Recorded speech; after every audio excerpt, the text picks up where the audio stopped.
Good morning. Um, so I had to take some time off just to process a lot of my feelings.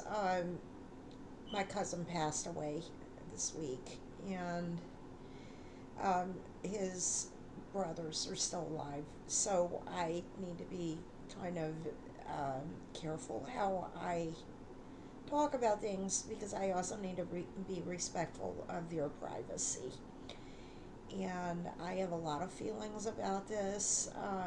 He was a huge role model in my life. He's been there for me through a lot of things, and I've known him since I was 9 years old. And we both got diagnosed with cancer about the same time, so we've been going through this together. And he had a super aggressive form of leukemia, and he was basically waiting for it to wallop him and then um, go through some pretty hopeless treatment and then straight into hospice. And he knew what was going to happen. He was a very soft-hearted individual. Those of you who know Myers Briggs, he very likely was ISFJ, and they kind of come into varieties. You got your greedy, Mother Teresa types, and there's a lot of controversy about Mother Teresa, and I'm kind of of the opinion that she's a greedy person. There's a lot of stuff coming out about her, and I know she's canonized saint and all that, but I have a family member, immediate family member, that's kind of that type, and some of them are not nice. Peter was the other type. I had a roommate a couple years ago who was just the most soft-hearted. She's still alive. just a and I have a very good friend from high school, also ISFJ, just very soft-hearted.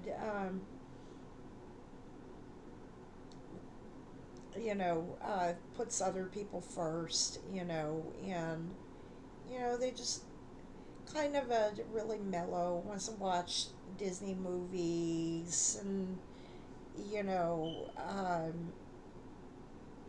will kind of probably give you all the food that they have, because it makes them cry to think about you going without food to eat. Kind of a That did not happen to me, but I mean that's kind of the way they think, and they're just that kind of a person.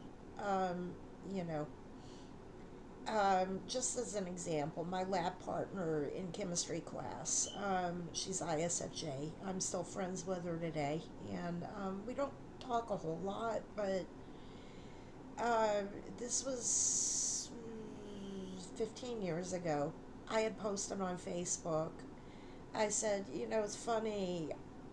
I love incense, and nobody's ever given it to me as a gift.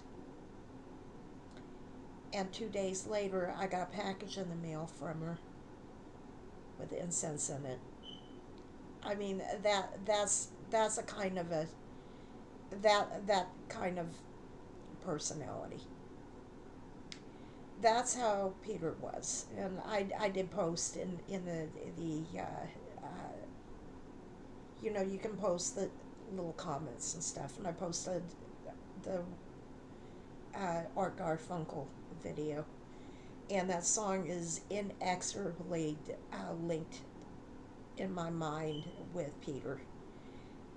Peter had this really fancy stereo, and um, I saw the Bunny Rabbit video when I was 9 years old, and I begged him. I saw that he had the record, and I begged him to record it. I had a little cassette. I begged him to record the Bunny Rabbit song.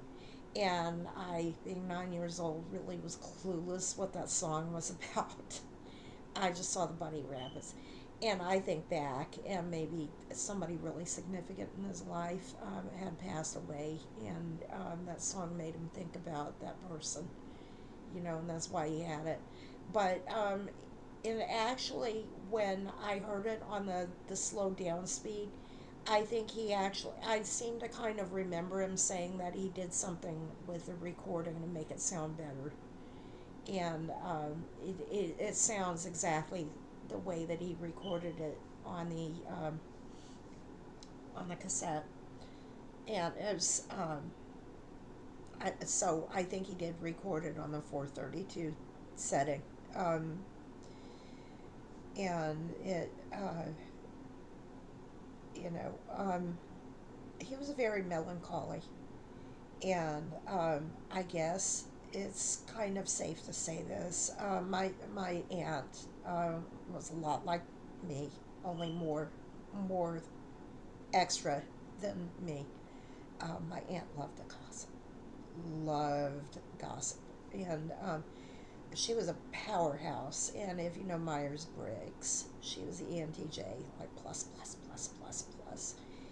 And we do like to gossip. We love it. That's what we do for fun, and it has to do with extroverted sensing and our demon function of extroverted feeling. And the demon function is what we do for fun. So my aunt had surveillance equipment in her house. She did. She had the phones wiretapped, and we all knew it.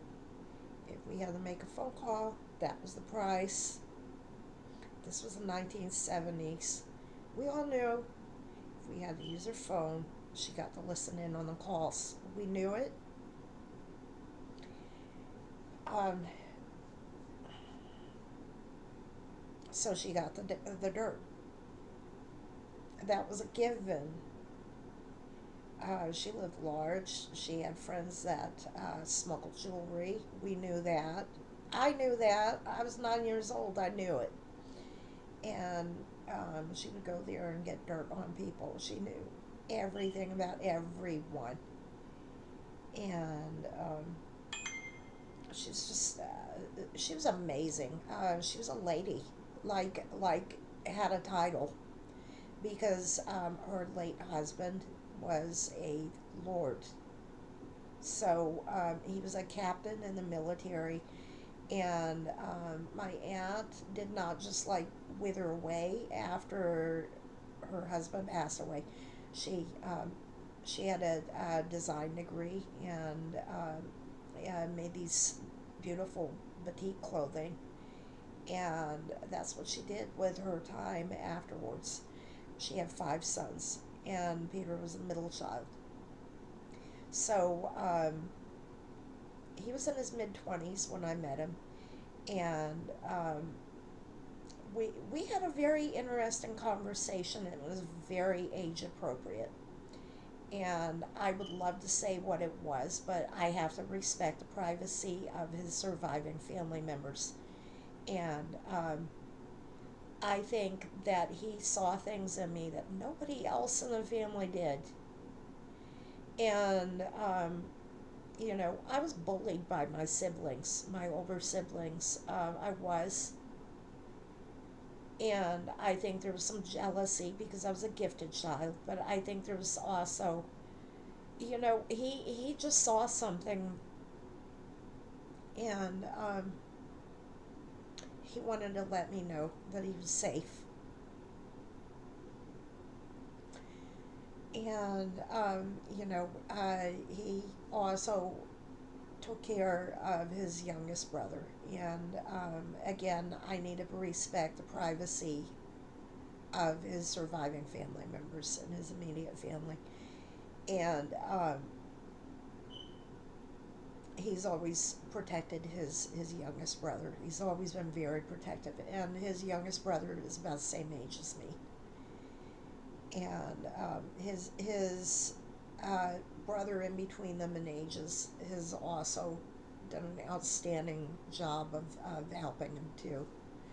Um, and it wasn't long after that my aunt passed away. She had a lot of medical issues she was dealing with, including that she had a very difficult childbirth with my cousin that's my age. And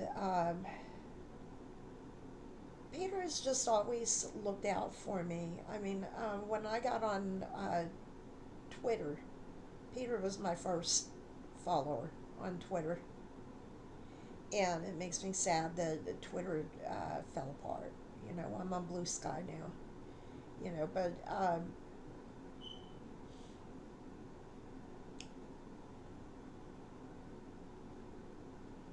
you know, my I think I'm very similar on Blue Sky to how I was on Twitter.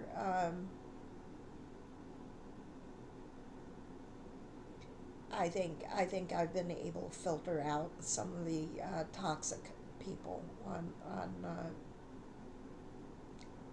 Blue Sky that I was not able to filter out on Twitter. So that has made it a little bit different, the experience and everything. And of course, I talk about my ovarian cancer a lot more on Blue Sky, so that's made it a little bit different. But you know, there are certain things that, again, I have to respect the privacy of Peter's surviving family, and I don't know how comfortable they are about me discussing things about Peter online. So I have to.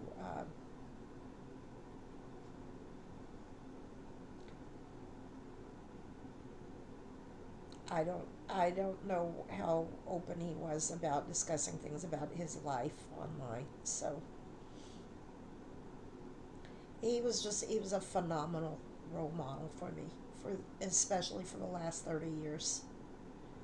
Um, my mother did things that were unkind.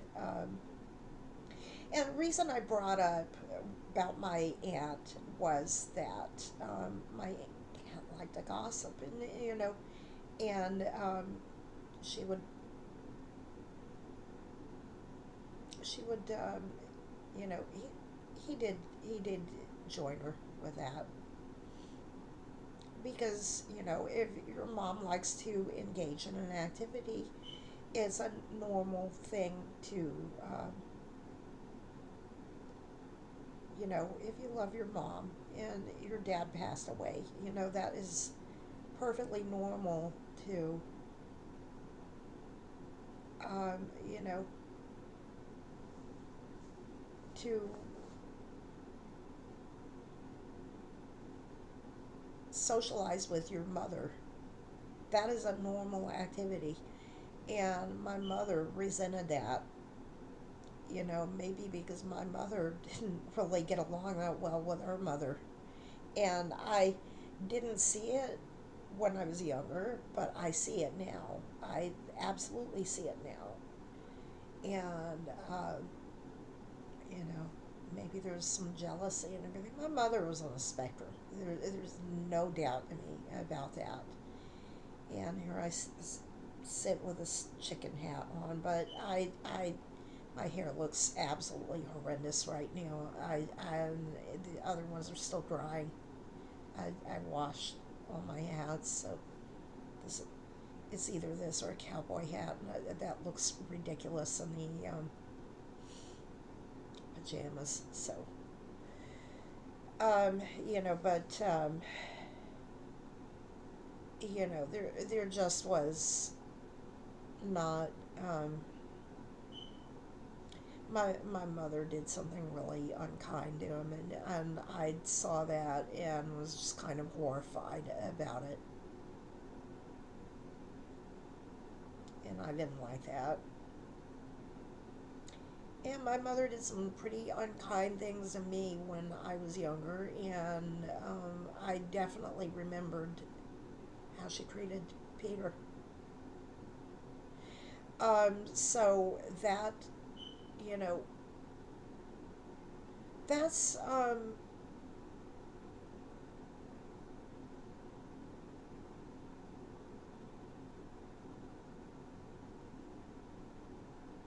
maybe when he spoke to me when I was 9, that was kind of a warning that there's gonna be a rough road ahead or something. I don't know. The conversation was so age appropriate about what he discussed with me, and I wish I could say what it was. He just had a knack for being able to talk to people about things, without being mean or anything like that. And he was just such a sweet, soft hearted person, and I think the world is poor without him. He was getting older, and he had leukemia. And we lost a family friend when I was almost 10 years old. It was within days of my 10th birthday.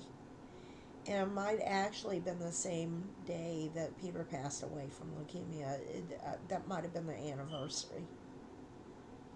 Um, was a little girl named Gwenny, who was a family friend. Her family was friends with our family for decades. And, we all went through that.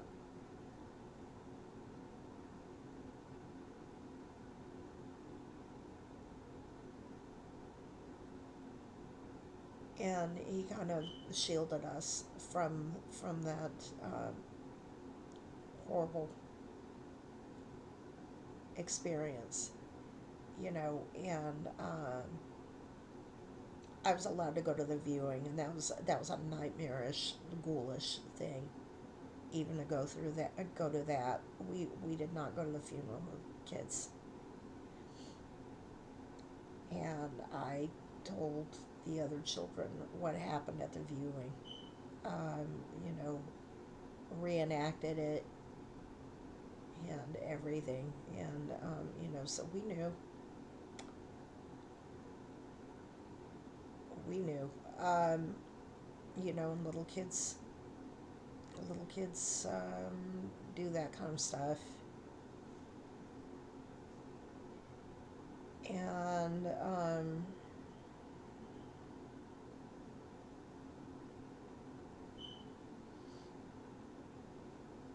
leukemia is a thing that it runs in my family, and I'm looking at my arm. Um, you can see this on the camera from there. I'm having issues with it, and the chemo knocked it out, but it gets induced by chemotherapy too, so I am absolutely having issues with it, but my aunt died from it, and he's a second family member to die from it, so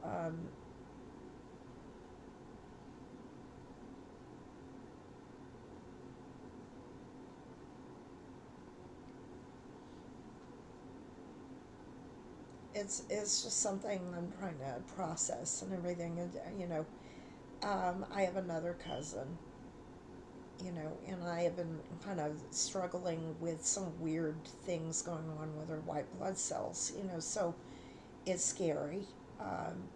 Both uh, this other cousin and I have been terrified of it because we know what happened to our aunt, and now what happened to our cousin Peter. Uh,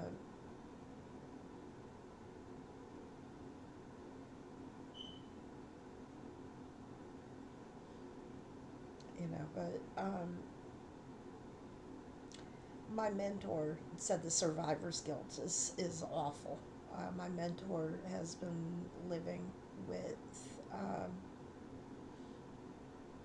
ovarian cancer and beat it uh, now for 9 years. And she said the survivor's guilt is really awful, and I see it now. I don't even know if I'm going to make it. I don't. I mean, I was really scared I was going to die last night. I was in terrible pain. And I definitely see the survivor's guilt. You know, even from outliving my cousin, it's horrible. You know,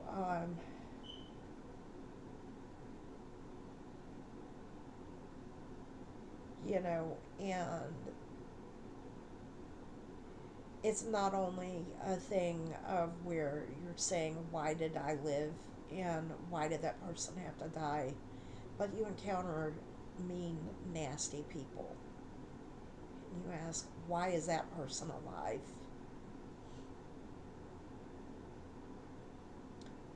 And why did this beautiful person have to die?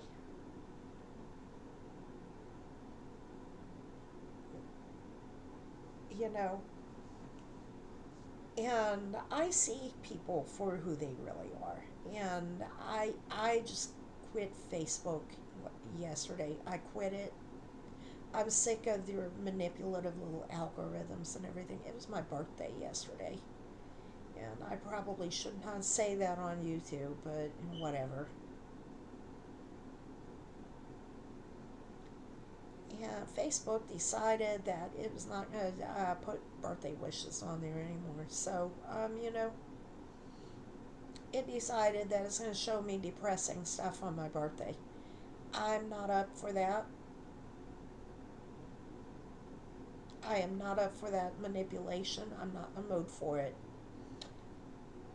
So I said if I want to see cat videos, I can watch those on TikTok and they're better. If I want to have a one sided conversation, I can go on YouTube and do that. I don't need to log on to Facebook. I can still go on the messenger and talk to people. I don't need to look at their stupid algorithm based garbage that they're putting in my feed. I don't need to do that. It's absolutely a waste of my time. It's garbage. And quite frankly, I don't care about these people who have never expressed any kind of interest in what's going on in my life. I'm dealing with a deadly disease. I might not make it. I had a death in my family. I would like some kind of an expression of condolence. I've always done that for other people.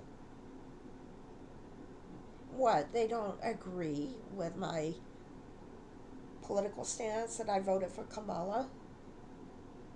I don't really give a flying F who people voted for. My best friend voted for the other candidate. I don't care. That friendship transcends that. And I told her last night, and I posted on there, sometimes the crankiest people are the ones with the biggest hearts. And sometimes the most popular people have none. And that was specifically meant for that person because people describe cranky. I'm not going to say it out loud. And because this person has a crippling fear of driving over bridges, and we won't go into why, and drove over four of them to give me rides. Four. Four. Not one, not two, not three, but four. And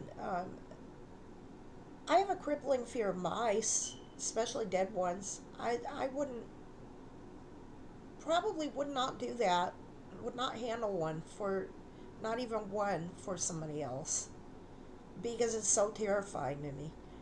And, you know, that's what I consider somebody that puts other people before someone else. And that is, that's a selfless person. Um, you know, so I let that person know. I remembered what they did, and then I appreciate that. and that transcends who you voted for in an election. That transcends that. It doesn't really matter who you picked on election day. It doesn't matter, you know. And I'm not here to say that, oh, this is happening and that is happening. Yeah, it impacts me. I don't want my doctor to get deported or something. Yeah, it will affect my medical care. I'm aware of that, which is why I voted the way I did. But when it really comes down to it and everything, there are good people who voted differently than I did, and there are bad people who voted the same way that I did. So it's not. I'm not saying there's one all people who did this are good and all people who did that are bad.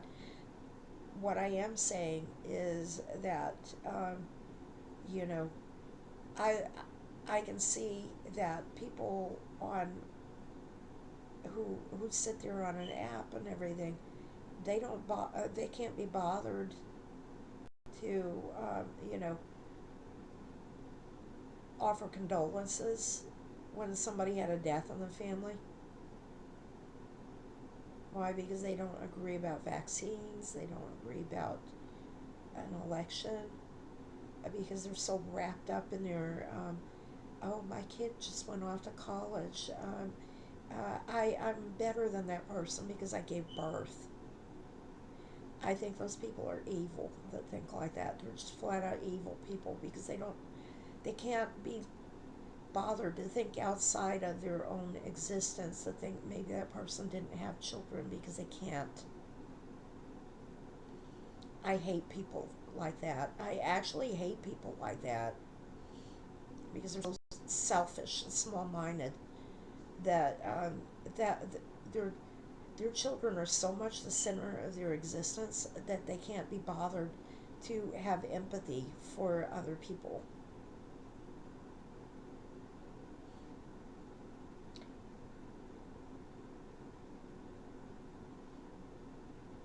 And there's so much more that I want to say about that. There's so much more. But those are the kind of people that will berate maybe other people's children when they didn't do anything wrong. They were just socializing with their own parents, and give them really toxic kind of gifts in the mail. And they did nothing wrong. All they were doing was socializing with their own parents, who were not around much longer, by the way. And that right there, I really could say a lot more about that, but again, I'm trying to respect privacy of family members.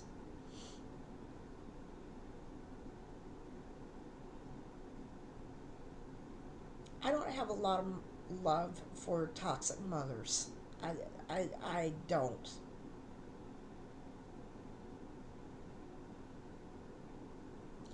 Because, what it reminds me of is a selfish rat or a selfish cat that all they want to do is find the best food for their babies, and they can't see anything beyond that.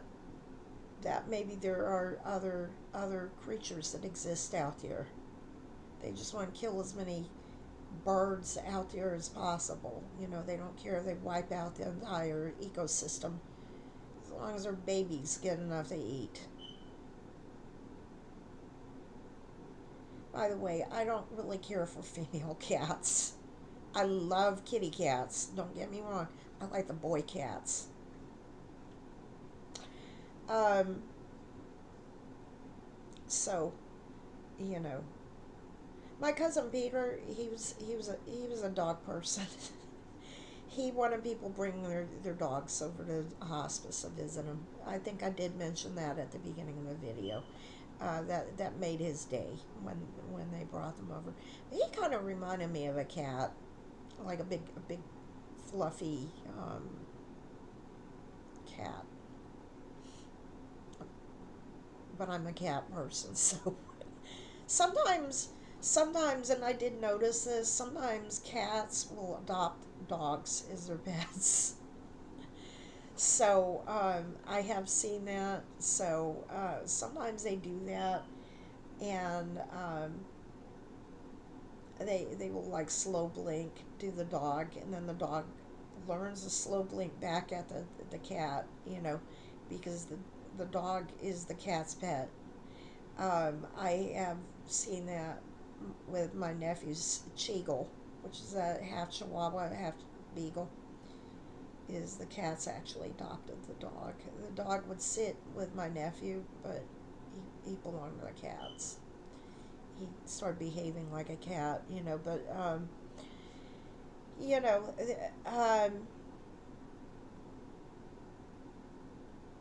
I do miss my cousin. Watch the Art Garfunkel video. That really, that song reminds me so much of him. And I do need to get to work in about 20 minutes, so I've got to upload this video. So,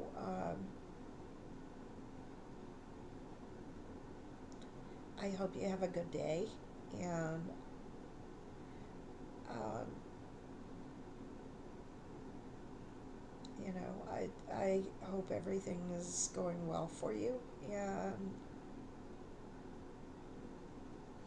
maybe you understand this dynamic a little bit. There's definitely a lot about survivor's guilt, and there's a little bit about other things, but I can't really go into that because I have to respect the privacy of the surviving family members. So that is a thing, and take care and have a good day. Bye bye.